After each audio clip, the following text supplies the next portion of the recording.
In the last 5 years, our country has fought through the most challenging times since the Second World War. As I stand here as your Prime Minister, I can't help but reflect that my first proper introduction to you was just over 4 years ago. I stood behind one of the podiums, upstairs in the building behind me.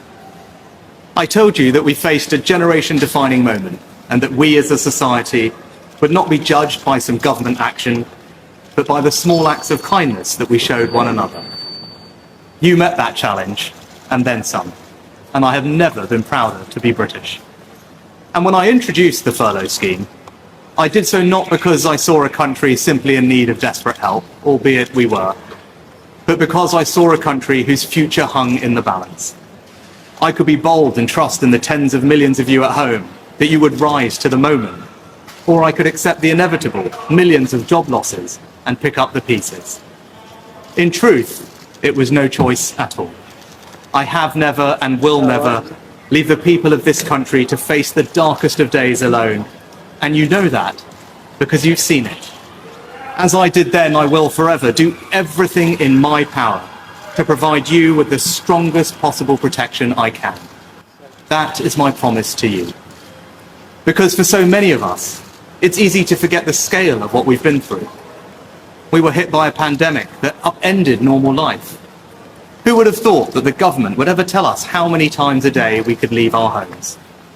Then, just as we were recovering from COVID, war returned to Europe, with Putin's invasion of Ukraine sending your energy bills spiraling. I came to office, above all, to restore economic stability. Economic stability is the bedrock of any future success, whether that is rising wages and good jobs, investment in our public services, or the defence of the country.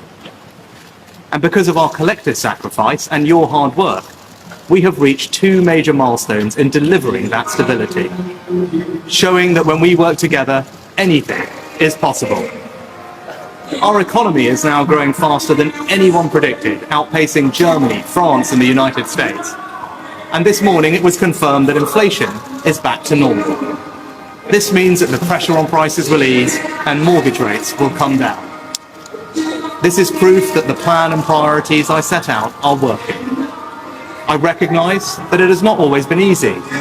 Some of you will only just be starting to feel the benefits, and for some, it might still be hard when you look at your bank balance. But this hard-earned economic stability was only ever meant to be the beginning. The question now is how, and who do you trust to turn that foundation into a secure future for you, your family, and our country. Now is the moment for Britain to choose its future, to decide whether we want to build on the progress we have made or risk going back to square one with no plan and no certainty. Earlier today, I spoke with His Majesty the King to request the dissolution of Parliament. The King has granted this request, and we will have a general election on the 4th of July. This election will take place at a time when the world is more dangerous than it has been since the end of the Cold War. Putin's Russia is waging a brutal war in Ukraine, and will not stop there if he succeeds. That war has also made it all too clear the risk to our energy security. In the Middle East, the forces of Islamist extremism threaten regional and ultimately global stability.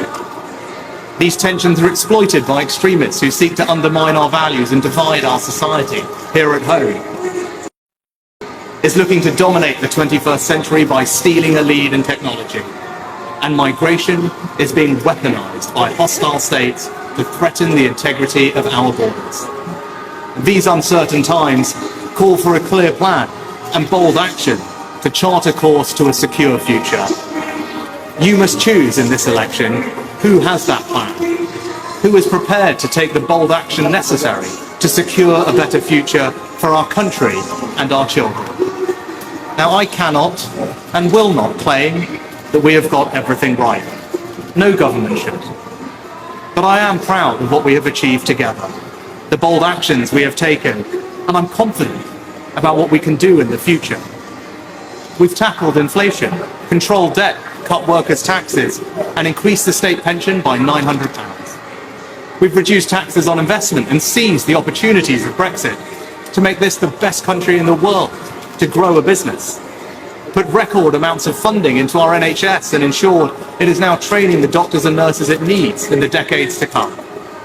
We've reformed education, and our children are now the best readers in the Western world. We prioritised energy security and your family finances over environmental dogma in our approach to net zero. We fully funded an increase in defence spending to 2.5% of GDP.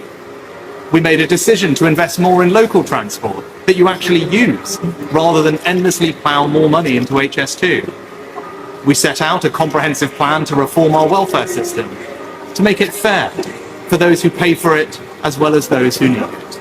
Immigration is finally coming down, and we are stopping the boats with our Rwanda partnership. And we will ensure that the next generation grows up smoke-free.